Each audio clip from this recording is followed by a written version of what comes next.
اشہد ان لا الہ الا اللہ وحدہ لا شریک لہ واشہد ان محمدً عبدہ ورسولہ وبعد۔ قرآن مجید یہ بیان بھی ہے، ہدا بھی ہے، ھذا بیان للناس وہدی، اور یہ معلم بھی ہے اور مربی بھی ہے۔ اس کے اندر مسلمانوں کو علم بھی سکھایا گیا ہے، احکام و شریعت کا اور حکمت کا، اور تربیت بھی کی گئی ہے اس علم کے مطابق، اور جو ذمہ داری ہے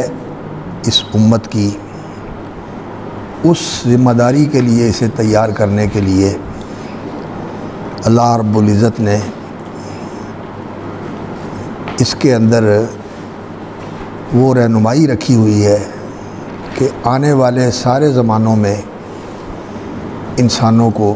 یہاں سے رہنمائی ملتی رہے گی، ہدایت ملتی رہے گی۔ علم کا، ہدایت کا، بیان کا اور تربیت کا یہ ایسا لازوال خزانہ ہے کہ جو کوئی بھی اس طلب کے ساتھ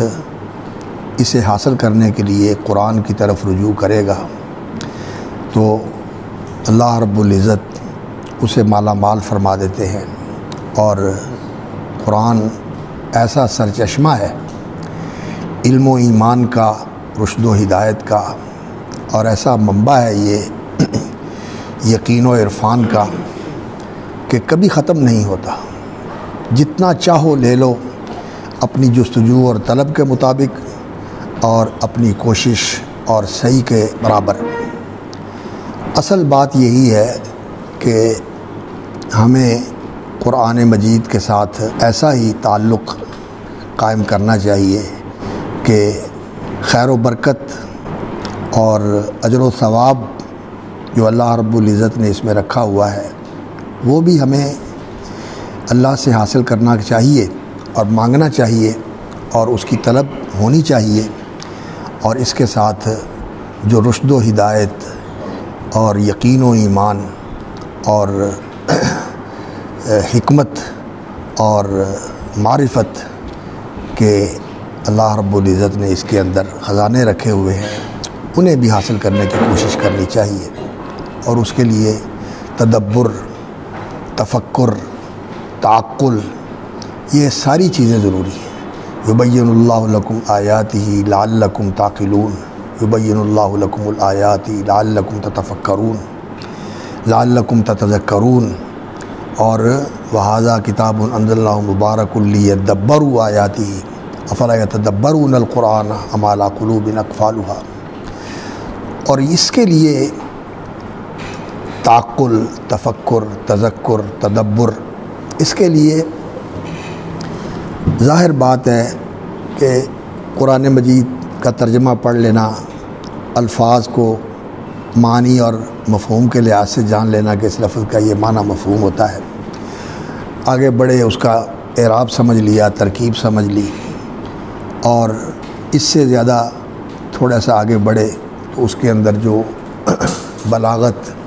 اور معانی کے نکات ہیں انہیں جان لیا، اور فصاحت کے لحاظ سے جو قرآن مجید کا اعجاز ہے وہ سمجھ لیا۔ یہ ساری چیزیں اپنی جگہ پر اہمیت والی ہیں اور قابل قدر ہیں اور ہونی چاہیے، لیکن جو چیز اصل ہے وہ یہی ہے کہ قرآن مجید کے اندر انسان اس طرح اپنے آپ کو لگا دے اور قرآن کے ساتھ اس طرح جوڑ دے۔ ایک تو یہ کہ قرآن مجید کا عمل جو ہے، اس کی تلاوت، الفاظ کی تلاوت تو تلفظ اور ادائیگی، تجوید و قراءت کے اصولوں کے مطابق اور اوقاف وقوف کے مطابق تلاوت یہ ہوتی ہے، اور دوسری تلاوت اس کی یہ ہوتی ہے کہ انسان اس پر عمل کرے، اس کے مطابق اپنا عمل بنائے، اس کے اخلاق کو اپنائے، اس کے احکام کو مانے اور اس کی حدود کا احترام کرے، اور جو اشارات قرآن نے کیے ہیں ان کو سمجھے، تو قرآن کے مطابق اپنی زندگی بنائے۔ اور پھر جو ذمہ داری اس امت کی اللہ رب العزت نے بنائی ہوئی ہے کہ نبوت کا سلسلہ ختم ہونے کے بعد اب کار نبوت جو ہے وہ نبیوں کی جگہ پر اس امت نے کرنا ہے۔ نبوت کا کام تو ختم نہیں ہوا، نبی تو ختم ہو گئے، نہیں آئیں گے۔ رسول اکرم صلی اللہ علیہ وسلم کی ذات اقدس پر نبوت کا اللہ رب العزت نے اتمام بھی فرما دیا اور اختتام بھی فرما دیا۔ خاتم النبیین، اب نبی نہیں آئیں گے۔ آپ صلی اللہ علیہ وسلم سب سے اکمل نبی ہیں اور سب نبیوں کے خاتم نبی ہیں، اور اب رسول اکرم صلی اللہ علیہ وسلم نے جو کام کیا تھا اس کام کو جاری رکھنا اور اس کام کو باقی رکھنا یہ اس امت کی ذمہ داری ہے۔ یہ ہے کار نبوت اور یہ ہے مقام نبوت، یعنی نبی کی جگہ پر کھڑے ہو کر وہ کام کرنا جو نبی نے کیا تھا۔ تو یہ اس امت کا کام ہے، اور اس امت کو یہ کام سر انجام دینے کے لیے دو چیزیں اللہ رب العزت نے عطا فرمائی ہیں۔ ایک تو یہ قرآن ہے جو اللہ کا کلام ہے، رسول اکرم صلی اللہ علیہ وسلم کو بھی یہ ملا تھا، اور یہ آپ صلی اللہ علیہ وسلم کی رہنمائی کے لیے تھا۔ یہ آپ صلی اللہ علیہ وسلم قدم قدم پہ اللہ کی طرف سے یہ کلام نازل ہوتا تھا اور آپ کی رہنمائی ہوتی تھی، اور آپ صلی اللہ علیہ وسلم اس کی پیروی کرتے تھے۔ ان اتبع الا ما یوحی الیہ، میں صرف وحی کی پیروی کرتا ہوں۔ اور اس کے ساتھ نبی صلی اللہ علیہ وسلم نے جہاد کبیر کیا تھا، فلا تطع الکافرین والمنافقین وجاہدہم بہ جہادا کبیرا۔ تو آپ صلی اللہ علیہ وسلم نے اس قرآن کے ساتھ جہاد کیا تھا۔ اور دوسرا، رسول اکرم صلی اللہ علیہ وسلم پر حکمت اور سنت کی وحی بھی ہوتی تھی، اور اس کے ساتھ آپ صلی اللہ علیہ وسلم امت کی رہنمائی فرماتے تھے، تربیت فرماتے تھے۔ اور یہ قرآن بھی آج محفوظ ہے، اور وہ نبی صلی اللہ علیہ وسلم کی سیرت اور سنت اور آپ کی وہ سکھائی ہوئی حکمت جو صحابہ کرام نے نبی صلی اللہ علیہ وسلم سے لی تھی وہ بھی آج محفوظ ہے، اسی طرح جس طرح قرآن محفوظ ہے۔ وہ قرآن کا عملی بیان بھی ہے اور قرآن مجید کا وہ علمی بیان بھی ہے۔ عملی بیان تو وہ تعمیل ہے جو نبی صلی اللہ علیہ وسلم نے اس پر عمل کر کے دکھایا، کان خلقہ القرآن، اور علمی بیان اس کا وہ ہے جو اس کی تفصیلات ہیں، جو اس کے اشارات ہیں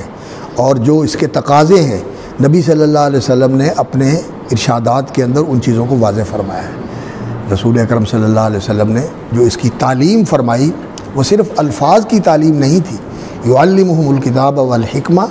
وہ رسول اکرم صلی اللہ علیہ وسلم نے قرآن مجید کے جو معارف اور حقائق ہیں اور جس کے اندر اشارات ہیں وہ اپنی گفتگو کے اندر، اپنی احادیث کے اندر اور اپنے بیانات کے اندر نبی صلی اللہ علیہ وسلم نے وہ واضح فرمائے، اور اللہ رب العزت نے ان کو بھی محفوظ فرما دیا ہے۔ اور اس نقطہ نظر سے قرآن مجید کی طرف اگر انسان رجوع کرتا ہے تو پھر یہ جو قرآن سے تعلم اور استفادہ اور استفاضہ ہے یہ ایک مہینے اور ایک سال کی بات نہیں ہے، جیسا کہ آثار سے معلوم ہوتا ہے کہ کسی نے 8 سال لگا دیے سورہ بقرہ کے اوپر، کسی نے 7 سال لگا دیے قرآن پڑھنے کے لیے۔ عبداللہ ابن عمر کا، حضرت عمر کا اس طرح کا ملتا ہے کہ انہوں نے سالوں میں یہ کام کیا۔ تو اس کا پس منظر کیا ہے؟ اس کا پس منظر یہی ہے کہ غور و فکر کے ساتھ جو کچھ انہوں نے اس میں سے حاصل کیا اس پر ایک مدت لگی، تو اس پہ مدت لگتی ہے۔ اور اللہ تعالیٰ جزائے خیر دے امت کے علماء کو کہ قرآن مجید کی یعنی کئی ایک پہلوؤں سے اور کئی ایک جہتوں سے انہوں نے قرآن کی خدمت کی ہے، اور کوئی بھی پہلو ایسا نہیں انہوں نے تشنا رہنے دیا جس کے اوپر انہوں نے اپنی زندگیاں نہ لگائی ہوں ہر اعتبار سے۔ لیکن یہ میدان ایسا ہے کہ ہر دور کے اندر اس پر مزید آگے بڑھنے کی اور اس کے اندر اضافہ کرنے کی ضرورت ہوتی ہے، کیونکہ ہر دور کے اپنے مسائل ہوتے ہیں، ہر دور کے اپنے حالات ہوتے ہیں۔ تو ان حالات اور ان مسائل کے مطابق قرآن مجید سے رہنمائی لی جائے تو یہاں سے رہنمائی ملتی ہے۔ یہ ایسا ہدایت کا منبع ہے کہ ہر سطح کے انسان کے لیے، ہر میدان کے انسان کے لیے اور ہر طرح کے حالات کے لیے یہاں سے رہنمائی ملتی ہے۔ اور شاید میں نے پہلے بھی بتایا تھا، قرآن مجید کے اعجاز کے دوسرے پہلوؤں کے ساتھ سب سے بڑا جو اس کے اعجاز کا پہلو ہے نا وہ یہی ہے کہ یہ ہدا ہے، ہدی للناس۔ اللہ رب العزت نے اس کو لوگوں کے لیے ہدایت بنایا ہے، اور بینات من الہدا، اللہ رب العزت نے جو یہ ہدایت ہے اس کی بینات دلائل اور شواہد بھی اللہ رب العزت نے اس میں رکھے ہوئے، اور وہ شواہد اور دلائل جو اس کے اندر ہیں وہ ایسے شواہد اور دلائل ہیں کہ انسان کی عقل اور فکر کو بھی مطمئن کرتے ہیں، اور انسان کے وجدان اور انسان کے جو اندر انسان کے جذباتی ایک اللہ رب العزت نے قوت رکھی ہے نا، اس کا بھی تسکین کا سامان ہوتا ہے۔ بعض لوگ کہتے ہیں کہ قرآن صرف فکری کتاب ہے، بعض لوگ کہتے ہیں قرآن صرف جذبات کو اپیل کرنے والی کتاب ہے۔ نہیں، یہ دونوں ہی ہیں اس کے اندر، یہ صرف ایک نہیں ہے۔ کسی نے یہ دیکھا، کسی نے یہ دیکھا، اور حقیقت یہ ہے کہ یہ دونوں ہی پہلو اس کے اندر موجود ہیں۔ کوئی آدمی بالکل منطقی اور سائنٹیفک نقطہ نظر رکھنے والا ہو، وہ قرآن کی طرف رجوع کرے تو سائنس اور منطق جو ہے یہ ایک مقام آتا ہے کہ یہ انسان کے لیے دروازے بند ہو جاتے ہیں، اور وہ ایسی گلی میں انسان داخل ہو جاتا ہے جس کے آگے راستہ کوئی نہیں، انسان کی رہنمائی نہیں ہوتی۔ سائنس بھی جواب دے دیتی ہے اور منطق بھی جواب دے دیتا ہے۔ سائنس جو ہوتی ہے یہ تو ایک عملی چیز ہے، تجربے اور مشاہدے کے ساتھ، جس کا تجزیہ کر کے، تحلیل کر کے، تجربہ کر کے آپ اس کے بارے میں جان لیتے ہیں کہ یہ ایسے ایسے ہے۔ لیبارٹریوں میں اس کا تجزیہ ہوتا ہے، تجربات ہوتے ہیں، اور پھر آپ ایک نتیجے پر پہنچتے ہیں۔ یہ سارا معاملہ جو ہے نا یہ انسان کے سامنے کھلا ہوا ہوتا ہے، لیکن منطق جو ہوتی ہے یہ ایک تصوراتی اور فکری بحث ہوتی ہے۔ اس کا ایک حصہ جو ہے نا وہ ریاضی کے اندر آتا ہے، ایک فزکس کے اندر آتا ہے، اور ایک جو ہے نا وہ تصوراتی بحثیں ہیں جو علماء نے اس موضوع پر کی ہیں۔ لیکن ایک مقام ایسا آتا ہے کہ جہاں جا کر انسان فیل ہو جاتا ہے۔ ارسطو کی منطق ہو یا افلاطون کی منطق ہو یا افلاطون کا فلسفہ ہو، یہ بھی انسان کا ساتھ نہیں دیتا، اور جو حقیقتیں ہیں وہاں تک انسان نہیں پہنچ پاتا۔ اور جو آج کی سائنس ہے جس کا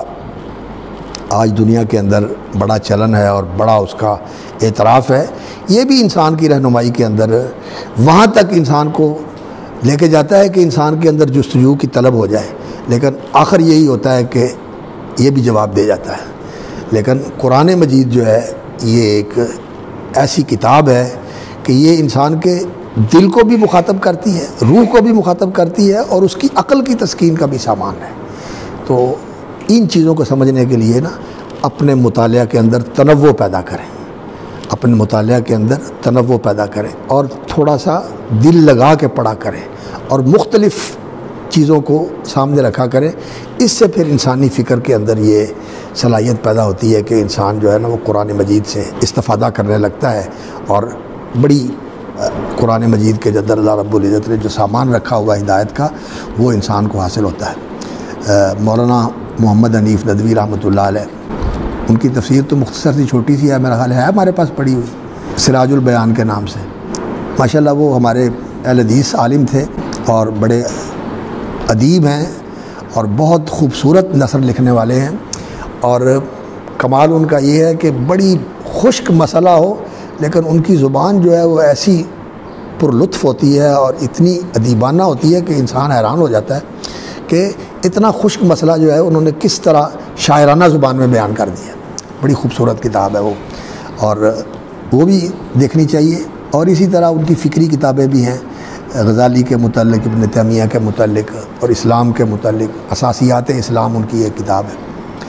اس میں بھی انہوں نے بہت ساری چیزیں جو ہے نا ان کے اوپر اظہار خیال کیا ہے۔ میں نے دیکھا تو مجھے جو ہے نا بہت ساری اچھی چیزیں اس کے اندر نظر آئیں، تو یہ بھی دیکھنی چاہیے۔ اور اللہ رب العزت کے بارے میں، رسول اللہ صلی اللہ علیہ وسلم کے بارے میں جو آج لوگ بحثیں کرتے ہیں، ان بحثوں کا جو قرآن مجید نے حل کیا ہے وہ ایسا ہے کہ انسان کی قلبی اطمینان کا بھی سامان ہے اس میں، اور اس کی عقلی اور فکری جو تشنگی ہے وہ بھی پوری ہو جاتی ہے۔